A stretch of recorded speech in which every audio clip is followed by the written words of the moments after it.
வெற்றியாளர்களே, உங்கள் அன்னை தெரசா பிலகம். இன்றைக்கி நம்ம பார்க்கக்கூடிய தலைப்பு வந்து ஹரிஜன சேவா சங்கத்தை பற்றி பார்ப்போம். ஹரிஜன மீனிங் என்ன பார்த்தினா தாழ்த்தப்பட்ட மக்கள் என்று இருப்பாங்க. அப்படி நம்ம அழைக்கக்கூடாது சொல்லி காந்தி அறிவுறுத்தலின்படி காந்தி பயன்படுத்திய வார்த்தை தான் வந்து ஹரிஜன மீனிங். அந்த ஹரிஜன இயக்கம் வந்து 1933 காந்தி வந்து பயன்படுத்தி அதுக்கு ஒரு இயக்க ஆரம்பிச்சிருப்பார். இதன் அடிப்படையில் இந்தியா முழுவதும் பல்வேறு இடங்களில் இந்த ஹரிஜன சேவா சங்கம் அமைப்பு ஆரம்பிப்பாங்க. இதன் அடிப்படையில் மதுரையில் ஹரிஜன சேவா சங்கத்தை தோற்றுவித்தவர் வைத்தியநாதன்.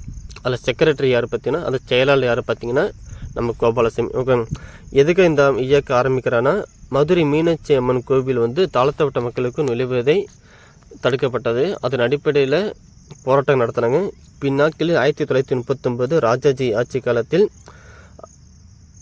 மதுரை மீனாட்சி அம்மன் கோவில்களுக்கு தாழ்த்தப்பட்ட மக்கள் அனுமதிக்கலாம் செலவு சட்டம் ஏற்றி பின்னாட்களில் அனைவருக்கும் கோவில் நுழைவதை அனுமதிக்கலாம் சட்டம் இயற்றப்பட்டது. ஓகே, இதன் அடிப்படையில் தாழ்த்தப்பட்ட மக்கள் ரொம்ப சந்தோஷம் அளித்தாங்க. ஓகே, நன்றி.